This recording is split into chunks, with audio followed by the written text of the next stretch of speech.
जानना पड़ेगा आपको, ठीक है। नमस्कार, मैं आशुतोष।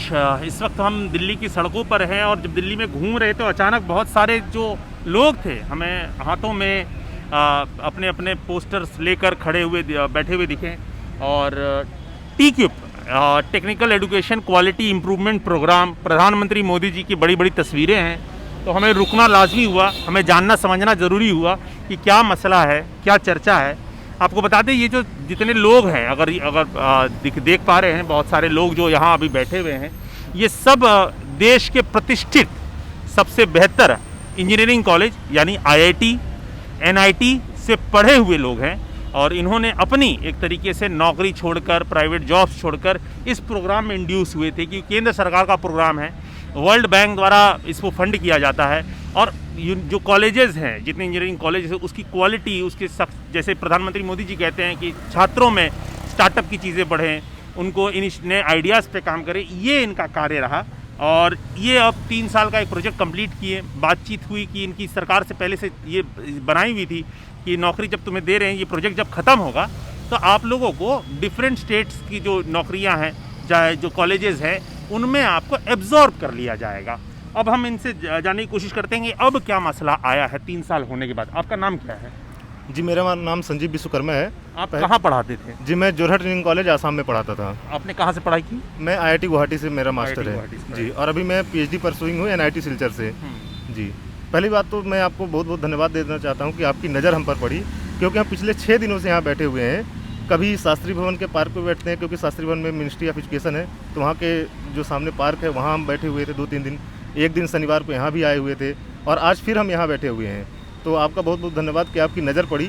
हम उम्मीद करते हैं कि हमारे मिनिस्टर साहब की, प्रधान जी की और हमारे माननीय मोदी जी की भी नज़र हम पर पड़ेगी और हमारी ये जो समस्या है उसका कुछ समाधान मिलेगा।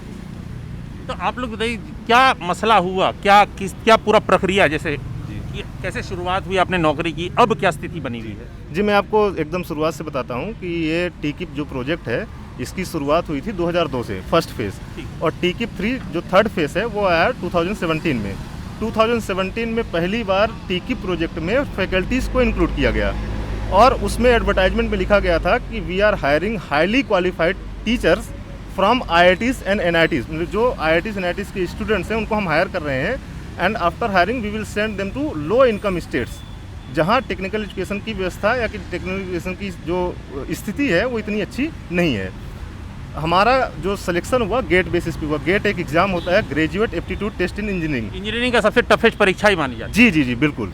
तो वो एग्ज़ाम का जो परिणाम होता है उसके बेसिस पे हमारा इंटरव्यू के लिए सिलेक्शन हुआ। इंटरव्यू हमारा हुआ, 20 NIT सेंटर बनाए गए इंटरव्यू के लिए, वहाँ हमारा इंटरव्यू हुआ। उसके बाद हमारी मेरिट बनी। मेरिट के बेसिस पे हमको बोला गया कि आप अपने कॉलेज चूज़ कीजिए। हमने अपने कॉलेज चूज़ किया, मेरिट के हिसाब से हमको हमारे कॉलेज में भेज दिया गया।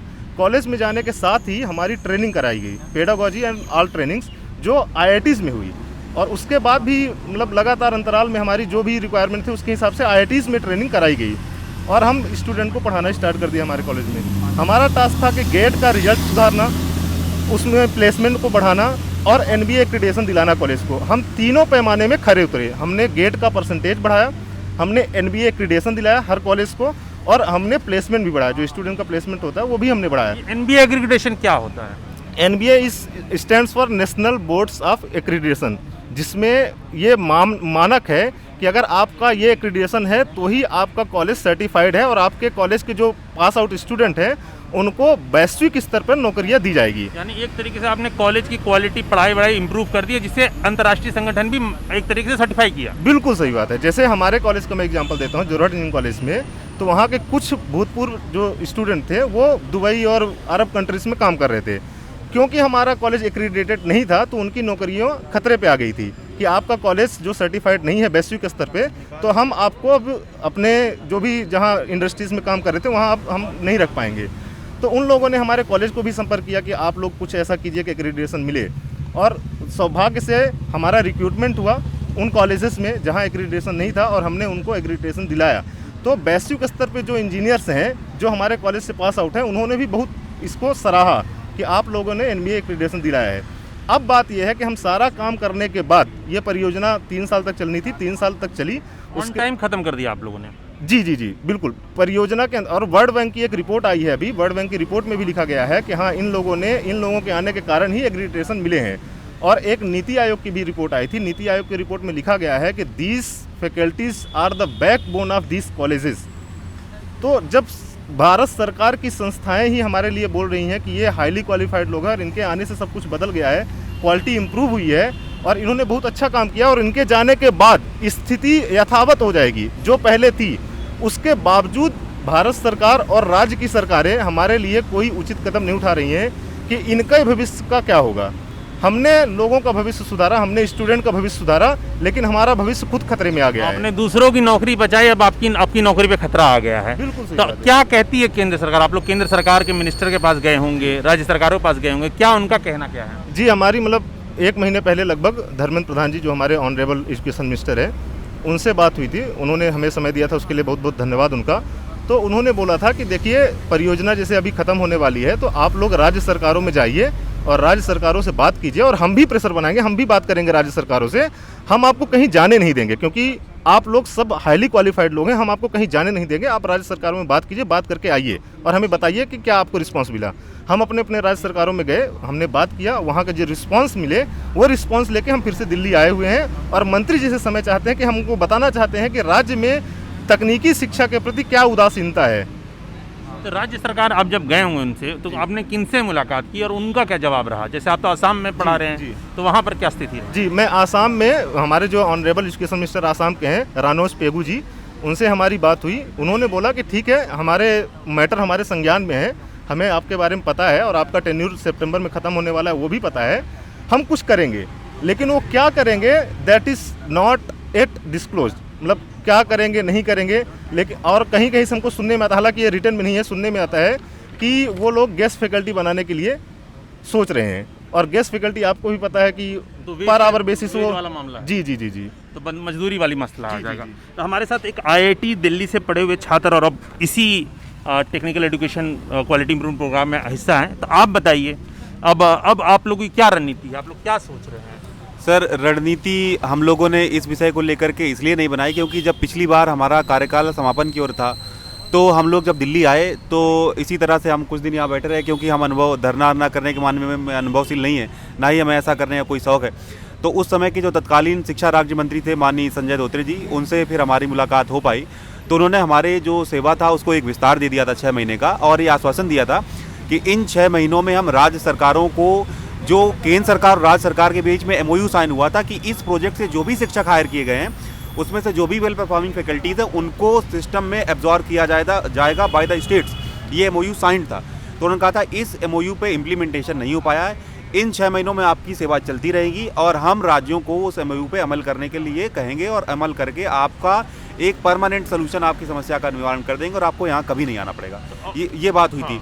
और जब वो बात हुई और फिर उसके बाद वो मंत्री जी भी अभी शायद मंत्रालय में नहीं है और परिवर्तन हो गया है बहुत सारा, तो उसके बाद जब हमने यहाँ पर आके प्रोग्रेस ऑब्जर्व करने की कोशिश की तो इस विषय पे कोई भी प्रोग्रेस नहीं हुई है, ना ही केंद्र स्तर पे ना ही राज्य स्तर पे। और अभी वापस से हम सड़क पे आ गए हैं कि कोई जो सक्षम अधिकारीगण हैं, माननीय मंत्री जी हैं, प्रधानमंत्री जी हैं, और ये एक बहुत ही एम्बिशियस प्रोजेक्ट है भारत सरकार का, पूरे जो लो इनकम स्टेट्स हैं उनकी लाइफलाइन है। केंद्र सरकार की संस्थाएं ऐसा कर रही हैं। केंद्र सरकार ने खुद हमारी प्रोग्रेस का, हमारे जो काम है उसका मूल्यांकन करने के लिए एक कमेटी गठित की थी और उसकी मीटिंग हुई थी जिसके मिनट्स आप देख सकते हैं, नेशनल स्टीयरिंग कमेटी के मिनट्स, जिसमें भारत के जो टॉप नॉच शिक्षाविद हैं, एजुकेशनिस्ट हैं, उन्होंने यूनानिमसली एक सुर में कहा, जैसे NBA के चेयरमैन माननीय KK अग्रवाल सर प्रोफेसर साहब जो हैं और JNU के वाइस चांसलर साहब M जगदीश कुमार भी, जो केंद्र सरकार की खुद की कमेटी है, वो बोल रही है कि इन शिक्षकों का सिस्टम में रेगुलराइजेशन एब्जॉर्प्शन मस्ट है, then only the state technical education will survive. और ऐसा होने के बावजूद भी हमारे विषय का संज्ञान लेने के लिए यहाँ पर कोई उपस्थित नहीं है। हम कहाँ जाएं, क्या करें, ये हमें बिल्कुल स्पष्ट नहीं है। हम बस आपके चैनल के माध्यम से आपको धन्यवाद देते हुए अपना मैसेज माननीय शिक्षा मंत्री तक, माननीय प्रधानमंत्री जी तक पहुँचाना चाहते हैं कि यथावत हमारे जो विषय है इसका संज्ञान लें और इस पर आवश्यक कार्रवाई करते हुए हमारे विषय का जो है निराकरण करें। तो अब जो स्थिति थी हमको आपको बतानी थी कि किस तरीके से IIT NIT से पढ़े हुए छात्र बाद में एक तरीके से प्रोफेसर ही आप लोग असिस्टेंट प्रोफेसर बने डिफरेंट स्टेट यूनिवर्सिटी में, जिनकी हालत ख़राब थी, जिनकी जिनको हालत ख़राब थी उन्हें बेहतर बनाया, वहाँ से लड़कों को अच्छी नौकरियाँ मिली, अच्छे प्लेसमेंट्स हुए, वहाँ से जो पहले से पढ़े हुए छात्र थे उनकी नौकरियाँ बची, क्योंकि NBA जो सर्टिफिकेशन करवाया। अब ये जो लोग हैं जिन्होंने शिक्षा बेहतर सुधारी, नौकरियाँ ज़्यादा दिलवाई, नौकरियाँ सुनिश्चित की, अब इनकी नौकरी खतरे पर आई है। अब देखना होगा इस मामले पे केंद्र सरकार, HRD मिनिस्ट्री और प्रधानमंत्री मोदी क्या स्टेप लेते हैं, इस पर हमारी लगातार नज़र रहेगी। अगर आप हमारी ये वीडियो YouTube चैनल पे देख रहे हैं तो हमारे YouTube चैनल को सब्सक्राइब कर लीजिए। अगर हमारे Facebook पेज पे देख रहे हैं तो हमारे Facebook पेज को लाइक कर लें, और अगर आप ट्विटर पे मौजूद हैं और हमारा भी प्लेटफॉर्म ट्विटर पे आ गया है तो आप ट्विटर भी पर भी हमें फॉलो कर लें। धन्यवाद।